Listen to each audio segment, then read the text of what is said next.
It's kind of ironic. I was mentioning Alex Cooper and Joe Rogan in the last topic because those two are polar opposites, and I feel like they would have polar opposite perspectives on this particular issue.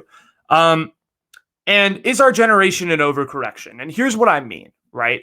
I feel like it's a cycle. I feel like it's cyclical. I feel like that's how society works. From what I've studied in history, from what I have observed, I feel like society is cyclical in that we start out we go through periods of moderation and a gradual and steady change. And then we reach this kind of peak of the circle where it's just like boom, boom, boom, boom, right? Like you think about like this period of moderation between kind of the civil, I'm just giving this in the context of American history, of course, between the Civil War and World War II.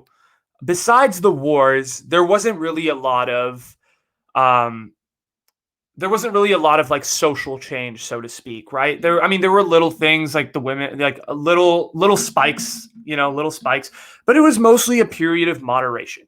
And then post World War II, you hit the 50s, the 60s, the 70s, you start to see just massive amounts of change taking place within the United States. I mean, you look at like the hippies and like bra burners and anti-war activists and all of these different, and Black Panthers and all of these different things. Change was suddenly being demanded as you got past World War II. You had this long period of moderation and it peaked. And then kind of after all of the civil rights movement and the Voting Rights Act of 1968 was passed and all of these different things and the Vietnam War ended, you kind of saw another period of moderation that actually drifted more towards conservatism. If you look at the 80s and the 90s, I mean, you look at Reagan, who literally was the president throughout the 1980s, was one of the most conservative presidents in American history. And now you kind of are, there was a period of moderation, so to speak, through the 80s, through the early 2000s. And suddenly 2016 just invigorated this another peak. You've come around, you've come all the way through the circle. And it's the same thing I was talking about with Alex Cooper. She's creating that counterculture, and the counterculture is thriving right now because we are at a point where everything is peaking. We are at a point where there's a lot of change going on, where there's a lot of demand for people saying, hey, this shit isn't right. And my point is, what I'm trying to argue here is that, yes, we've reached the peak of the circle. Are we overcorrecting at this point? And I'm talking not just in history and not just in terms of change. And I'm not trying to say that the protests and the conversations that we're having in regards to a lot of things are wrong. That's not what I'm saying at all. What I'm trying to tell everybody or say to everybody is, listen, we are at the point where we're peaking.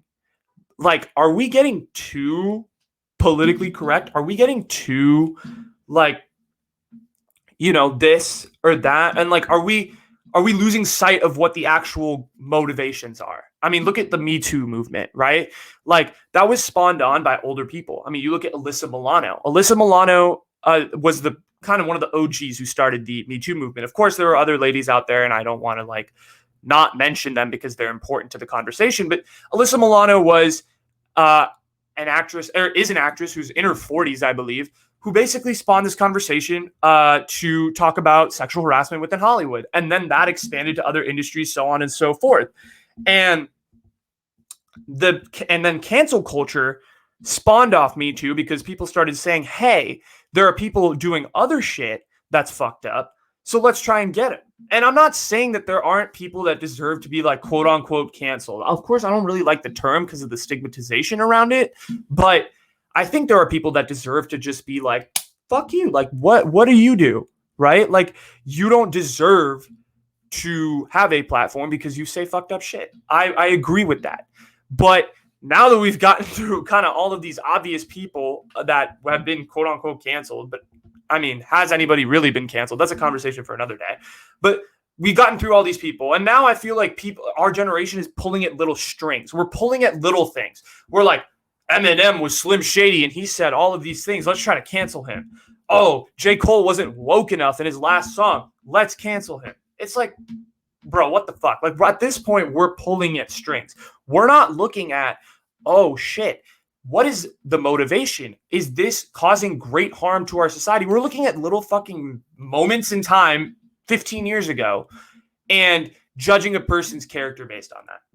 That's where I say, okay, this is not necessarily, this could be an overcorrection. I think we're overcorrecting at this point rather than doing the right amount of change. And I feel like it comes with the mentality of Generation Z in particular, which is destroy everything.